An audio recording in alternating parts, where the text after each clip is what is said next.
Sa pag-welcome nato diri sa Barangay de la Paz, ako pangayon og message ato ang aktibo na kapitan diri sa Barangay de la Paz, si Captain Vito Cornia, sa pag-atag og welcome address nato. Mayong buntag ka natong tanan. God is good.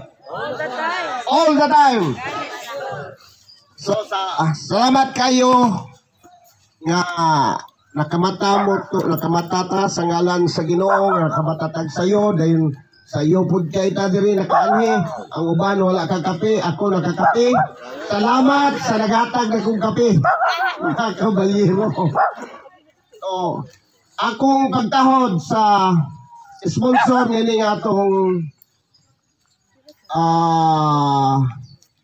mangrove planting, ang atong muna sa LGU Karin, nga di panguluhan sa atong action man, Mayor Jojo Roa, o sa iyang DC Mayor, si Ma'am Ging Diwaminal de los Santos, sa atong PNP, nga din sila karon ang nag-maintain sa Kalinaw, sa atong barangay, sa mga membro tanan sa Porpis, BHW, sa council, o uban pa nga niya diri karon, kaninyong tanan, welcome sa atong mangrove planting 2024. Salamat og may buntag natong tanan. Thank you, Kapitan Cornia, sa imo ang maabi-abihon ug mainito na pag-welcome namo. O ano ginino kaning full force gini nga ato ang activity karon kay ay mga kauban na to sa agency po ng Philippine National Police. And of course, ang ato ang mga ubang participants gikan sa 4Ps na nianigod og sayo kay ni mata. So kinsay first time nakatanong og mangrove diri? First time nagan. So today is your very lucky day na maka-experience gyud mo tanom. Kay grabe kayo ang tabang na inyong mahatag sa atong kinayahan. Ikabalo ba mo unsa ka importante ning mangrove? Kaning mangrove, compared sa mga ordinary na kahoy, 10 times ni siya, o kapulo bali-balihon, musuyop ni siya og katong carbon dioxide, bitaw ka na ipagawas bitaw sa mga sakyanan na aso na mga element ana na gas na may pag mo gawas na siya, musaka na siya sa itong ozone layer, isa na siya makabangag sa itong ozone layer. O karon mo na experience na ito, sahay, na init kayo, kay usog na kayong sulod sa init, kay nagkahinay nagkabangag atong ozone layer. So, pinagi sa tabang sa mangrove, pag makuha ni siya, ang isa magod sa karakteristik sa mangrove, kay mo suyop ni siya katong mga gas na makadaot sa ito ang ozone layer. And sad to say, only 5 ka-countries ang nagpananom og mangrove. Ani, isa na ang Philippines. Considering unsa kadako ang atong kalibutan ng 5 ra ka country. So kung i-balance na to, mga around 0.3% ra ang nagapananom ani. So, grabe ka importante gyud ang pagpananom ani kay yung siya tabang aside sa katong paglaban sa ato ang climate change. Isa po di siya sumupugong po sa mga dagkong balod, if ever, kay di ba last shoreline, naka-experience kita og katong baha or storm surge ani kay tungod kay gamay na lang ang mga kahoy o gamay na lang ang mga mangrove na naan nagtabang protekta na to. So aside sa magprotekta siya sa ato ang diri sa pang seashore, nakahatag po ni siya og puloy-anan sa itong mga isda. So mapadayon ang cycle sa isda, mapadayon ang ilahang pag-breed kay na sila'y puloy-anan. So imagine that daghan kay benefit ang mangrove, but sad to say, gamay ra kay ang nagpakabanaan ni pananom. So it's your very lucky day karon na nakaani mo din, naka-attend mo kay makatabang mo, dili lang karon, but sa umabot pa na generation ninyo. So mo-jump ta diri sa atong pagpananom. Discussion ta mo sa pagtanong kay medyo ni taas na ra ba ang tubig. natay kwan diri si propagyol or seedling sa mangrove. Klase ani na mangrove katuning bakhaw. Actually dili gini siya advisable according sa DNR, dili siya advisable karon na kanina klase ang ato itanom. Ang mas nindot is katong pagatpat daw kay katong pagatpat taas kay to sa chance mo survive, paspas to siya makatubo. Ang kani magong bakhaw dugay kayo dayon kinanganon to yung area is dili na ni ka open kay inigdag kong balod ano gid siya matumba dayon din. Gamay na kayo makasurvive. So atong buhaton na lang ani karon, i-make sure ginato na malubong nato ha. Natay gipang provide na stick dayon. Gamitan na po na ninyo as mo'y panglubong ninyo. So ang distansya po sa kuan bawat tanom ninyo, murag sa humay bitaw ang distansya. Dugol lang. Siguro siguro isa ka dupahan, half sa dupa. Mura na distance. Dayon, kato ha, ilubong lang gid ayaw, baski katunga lang ani siguro. Dayon, ang forma sa pagtanoman ay mag-una yun ni ha. Kani, kay naman diri ang ugat. Dari mag-una ang paglubong ninyo, dili kani sa ibabaw. Ay basi mabalino, samot na walay, gumay na kayo makasurvive. So, inigtanom, kaniya maguna, kani talinis, then may ilan mo po niya kaya ang ubang pupagyulan ang ubang seedlings kaya may ugat-ugat na, kani may ugat pero kani gira maguna, then iniglubong, gamito na ng stick na to, i-make sure na lalong-lalong gamay na makapindog na gid siya o dili na gid siya matumba kay itaas na rabatong tubig. So, kana lang siguro na ko'y pangutana. Okay, so kung acknowledge mo si Konsihal Edgar Somena sa pagganit. In behalf sa LGU Clarin, nagipangunahan sa tuwang action man, Engineer Meteorio D. Roa Jr., kauban sa tuwang Atiging ng Bayan, Vice Mayor Riza Wamina de los Santos, sa ubang SB members. Ako kayo mong pagpasalamat yun sa inyong pag-attend diri kay isa din sa mga flagship sa Roa Wamina administration ang pagpakabana sa itong kinayahan. Kay dili lang kayo taabot build, dili lang kayo about sa health, dili lang tayo about sa education. Siyempre, magpahatag-butag pagpakabana sa itong environment. At the end of the day, ang kinayahan, pagbubalos, wala na yun. Di na nato mabalik ang tanan. So karon magsugod ta ni karon aktibidades na hinaot naman na mo'y makutlo ani kay mas mayo man ang mapugna na to ang sitwasyon kaysa aya na nato solusyonan. Atong pasalamatan ang Ginoo pakpakan nato sa dako kayong accomplishment sa Dilapas o sa ato ang LGU Clarin, no? Akong pagtahod sa ato ang most hardworking Governor Henry Sibilia Waminal, ang ato usab nga congressman sa atong distrito Ando Fernando Sanso Waminal, ang atong action man Mayor Jojo Daceroa, ang atong atiging ng bayan King Waminal de los Santos, mga SB officials,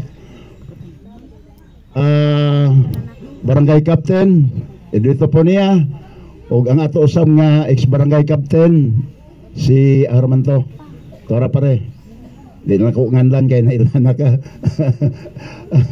Si Ben Ponia, ang ato ang Minro, no? Acting Minro Ma'am Kambangay, ato usab nga mga kauban na dire silang kuan, mga staff niya,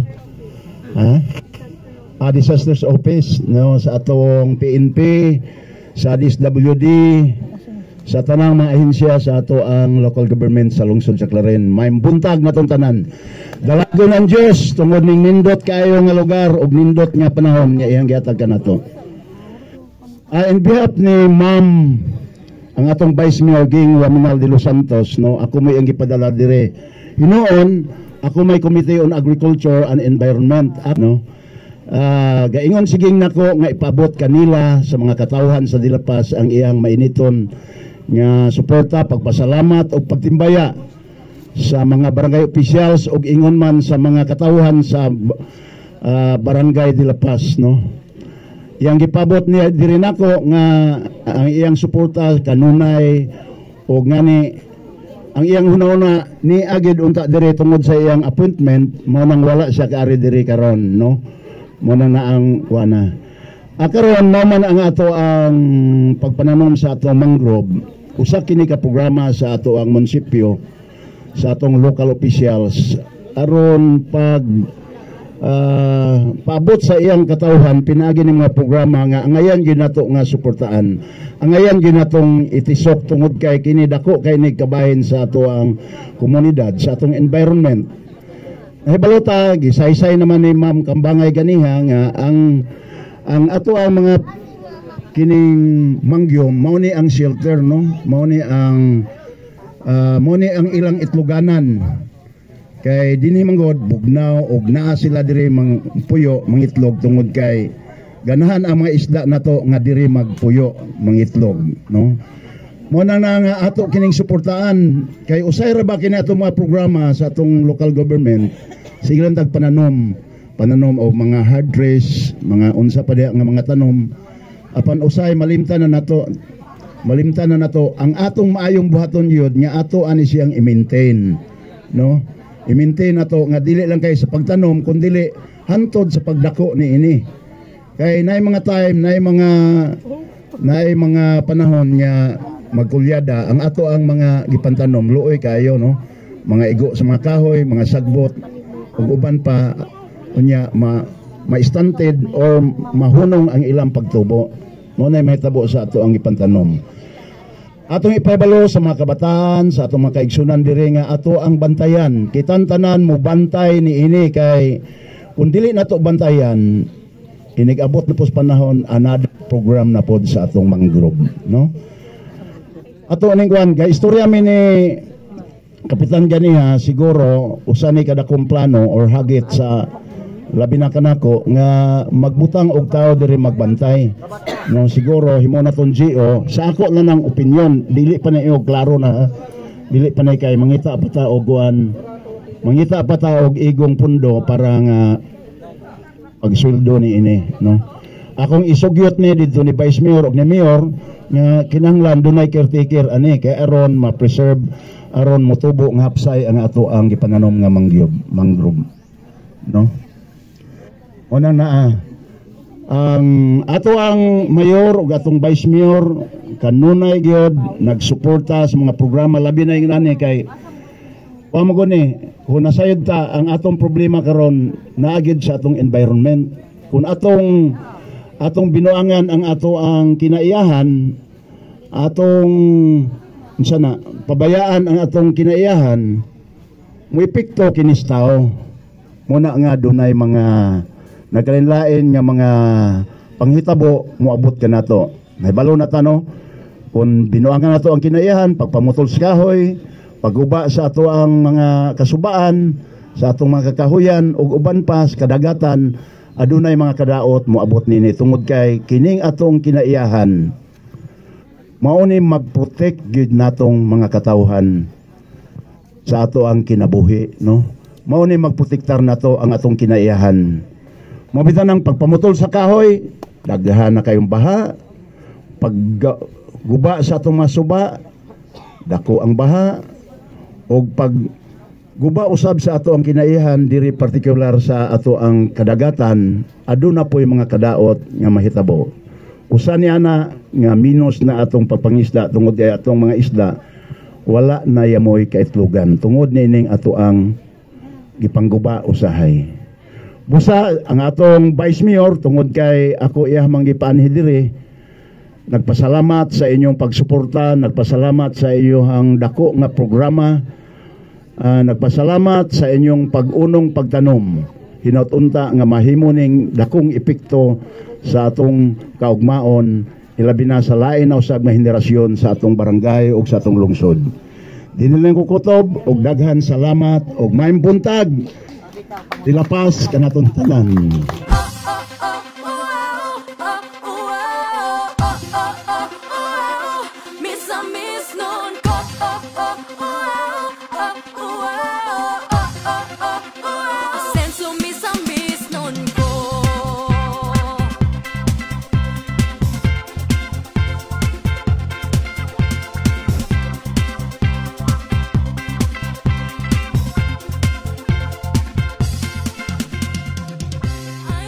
So atong may nabi no ang kapitan na sa mong barangay Melin, ang kapitan Ray Ibarli kabahin sa nay gipang tanom diri nga mga bakaw. Kap mga patimbaya, mga good mornings sa to ang mga nagpaminaw sa tong Sibya.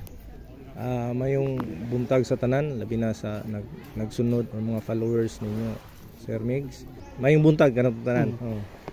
Kap nakita nato nga isa sa mga focal points or mga strategic points ang imong Barangay Melin sa mga pagpananom og bakaw. How helpful this is sa pagpakgang no sa mga simbakuhay, mga risgo o gani sa pagprotektar sa kinaiyahan diri sa imong barangay. Dako kay ni og katabang sa atong barangay kay kanina na dungog man siguro nato ang gihon ni Ma'am Sheena nga so kini siya mo-absorb og katong carbon dioxide nga usa makadaot sa atong ozone layer.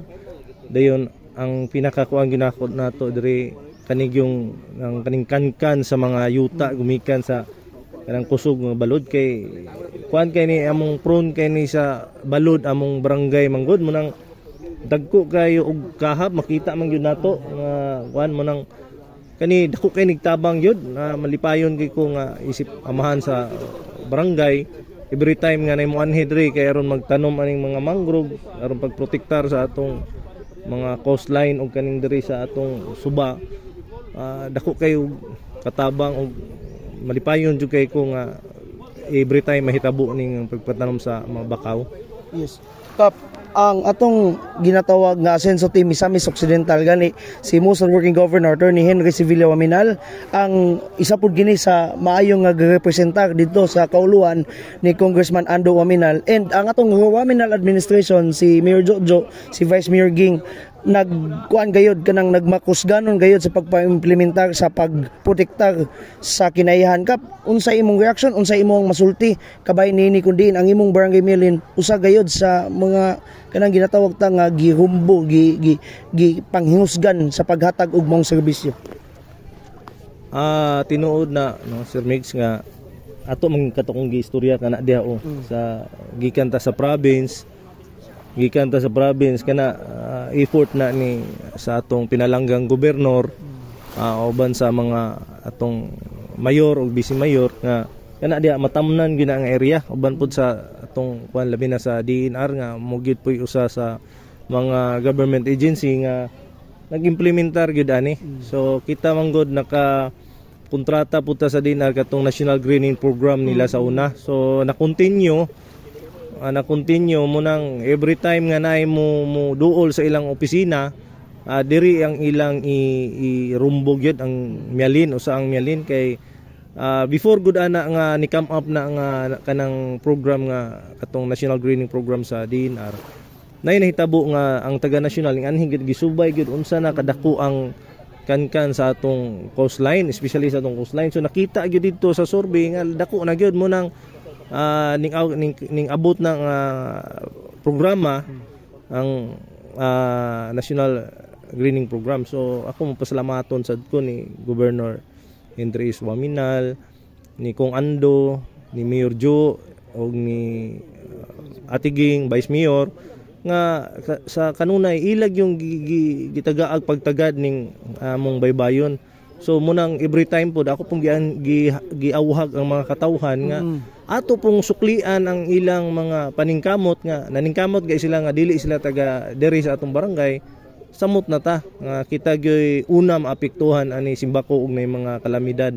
So munang dako kay ko pasalamat aning sa atong mga diri sa Team Asenso. Yes. Top sa katapusan na lang kay medyo mingtaob na at the same time medyo nagkainit na pod kanang speaking of your constituents kap mga mensahe na lang ato sa imong mga konstituente and mga pasalamat sa aming pasalamatan, please go ahead.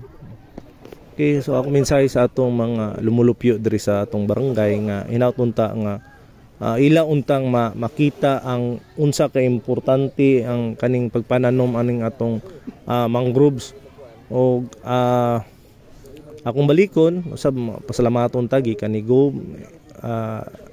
Gob Henry, ni Kong Ando, ni Mayor Jojo, ni Vice Mayor Atiging Waminal Los Santos ug sa tanang mga SB, tanang mga tao nga mo'y instrumento nga kaning mga programaha mahimong posible. So kita mapasalamaton, dili mahuman akong pasalamat sa ilang mga effort nga ilang gibukbo diri sa atong barangay.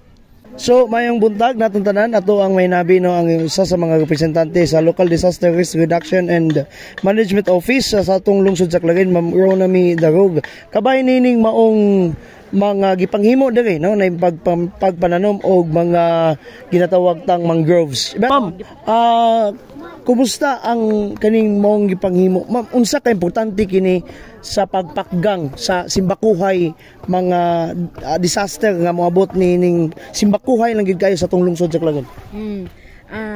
Sa part sa ato ang opisina sa Local Disaster and Risk and Management Office, dako jud ni siya og katabang para sa atoa.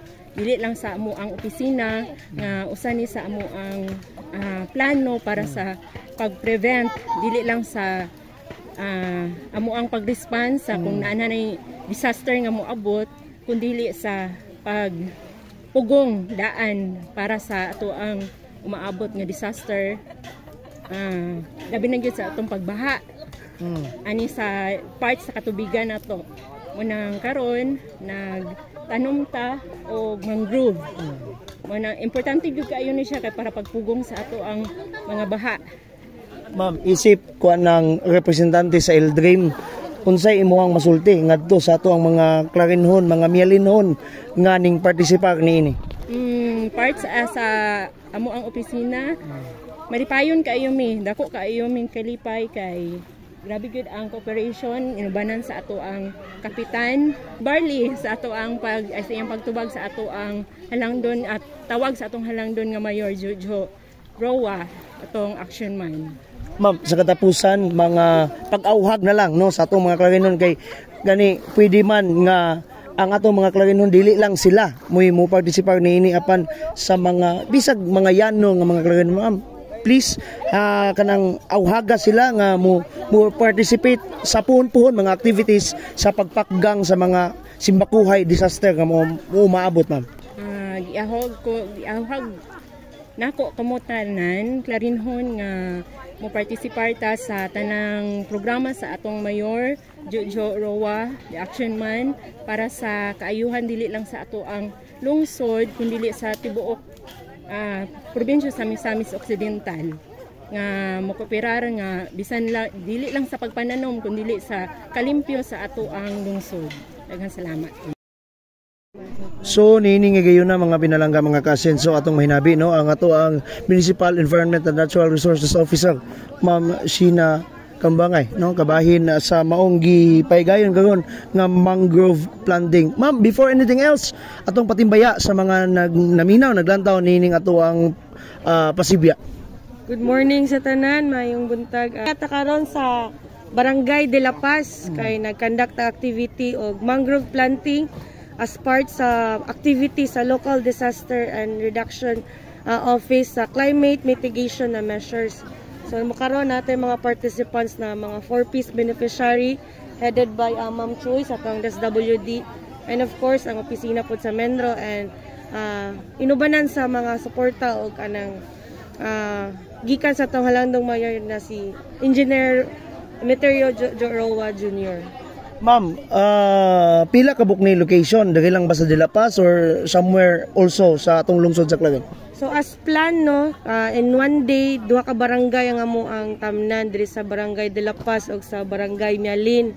So ang amo ang gi-target na matanom is 1,000 pieces of mangrove propagules in one day. So after this sa Barangay De La Paz, mo jump na pod mi dadto sa Barangay Mialin kung napoy mga 4-piece beneficiaries from Barangay Mialin na nagulat po dito kay isa po sa sila mo participate sa pagpananom. Ma'am, ang maong pagpananom sa maong mga bakhaw o sa uban pa, nganong bakhaw, nganong mangrove, nganong dili man lain nga mga punuan sa kahoy? Actually, ang mangrove is isa man gud pod sa mga kahoy na nagtabang gyud og dako sa tong environment. Pero napod may plan pod na giplan pod activity for dato sa upland which is sa mga mountain area na tree planting pud mi didto. So nag-start lang mi diri karon sa coastal area. So ang among target ani from sea to summit na kuan pagpananom. Wow. So yes. So, ingunana ka makusganon ang kagustuhanan sa itong ginatawag nga Provincial Administration sa pagpakgang sa ginatawag tang climate change. Ma'am, how kanang unsa pud ka makusganon usab ang pagsanong no, ang pag-respond sa atong mga konstituente nining lungsod sa Claren? Actually, ang kaning pagplan bito na mo ni activity, ano gini siya kaning dugay-dugay na mo ni giplano, then grabe among collaboration ani, and